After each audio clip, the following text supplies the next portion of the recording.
This is a bad time to bring up that I'm afraid of heights.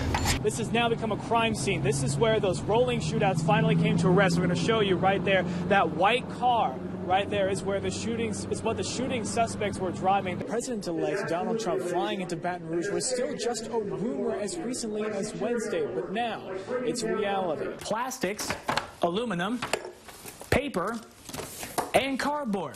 All of these delays and all of this frustration stems from a single technical malfunction. Baton Rouge firefighters and volunteers have been making boat rescues here in the high waters in the neighborhoods of Baton Rouge all day today as the waters and rains continue to rise. Thank you for bringing us out, Lord. Thank you. A prayer of thanks from one of hundreds of people needing rescuing from the high waters. Firefighters waiting home by home in the flooded Highland Road neighborhood with the help of native Todd Terrell, who volunteered to truck them through. They were actually trying to rescue some people and they couldn't get them out and they didn't have a boat. So I told them, hey, I got a P-roll, you want to use it? And they were like, sure. We had 3 people trapped at 2236 Kentucky. This combo of firefighters and volunteers added their efforts to the more than 1,000 people rescued across the state. In Zachary, authorities and volunteers helped evacuate the elderly from a flooded town and country mobile village. The uncertainty of where to go, because all the roads around us are closed, really. So we've been trying to figure out how to exactly evacuate. Those pulled from the water say they're just thankful for their lives. We're so grateful for you guys. The Lord also sends angels to be on assignment, so we're so grateful that we were able to get out. And Terrell says he'll keep trucking through these floods. This is a tragedy, and Baton Rouge has gone through a lot of tragedies here lately.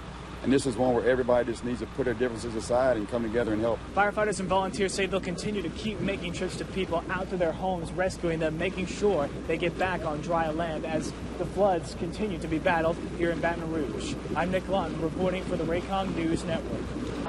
We went inside the same Shreveport massage parlor that state police raided on Thursday, landing both its owners behind bars for human trafficking. The door was open here at Palm Massage and the lights were on, but when we went inside to ask for a manager, we found only a couple of employees who told us they did not speak any English. But troopers confirmed they arrested the owners, 30-year-old Bing Bing Lee and 34-year-old Lenon Tian, who each faced 2 counts of human trafficking. The owners were involved in labor trafficking. You have 2 females that were trafficked from the East Coast.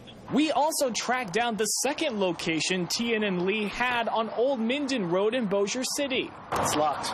Louisiana troopers added their efforts to 70 other officers and 18 other raids in Missouri, where the investigation began years ago into a trafficking ring that authorities report stretches into Alabama and Arkansas. This is a trafficking ring that is of fairly significant size, may stretch back to the West Coast and beyond that to East Asia. Those women were rescued. That's always a victory. Leanne Bussey, the director of Shreveport's Purchase Not for Sale program, tells KSLA it takes trafficking victims years to reacclimate, even with their program's help.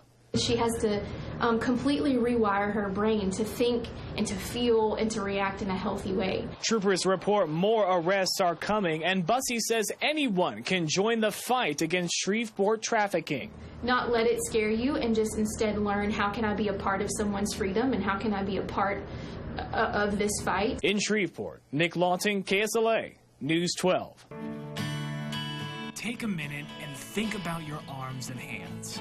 They help us drive, they help us eat, they help us keep up at work and stay connected to the world. But just imagine living your life without them.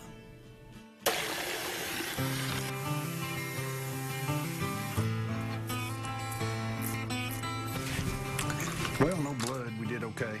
For Tullis native Bill Bradford, that's been his reality every day since 1986, the day he was working on a building in Winfield, holding a piece of rebar in his hands when a transformer arced out. And it arced out and hit that piece of rebar. And it went in my arms, and I had a set of keys in my pocket and blowed out. The exit wound was my leg. Bradford remembers every moment of the shock. I thought my back was going to break because, you know, your muscles contract so tight. Then the transformer blew. He fell off the building, and Bradford says that saved his life. I was dead when I left the top of the building. And when I hit the ground, my nose and my toes hit at the same time, and it was enough compression to get my heart going. Bradford was a 29-year-old man who knew his loss the moment he hit the ground. My arms was up in front of me, and I knew I was going to lose them.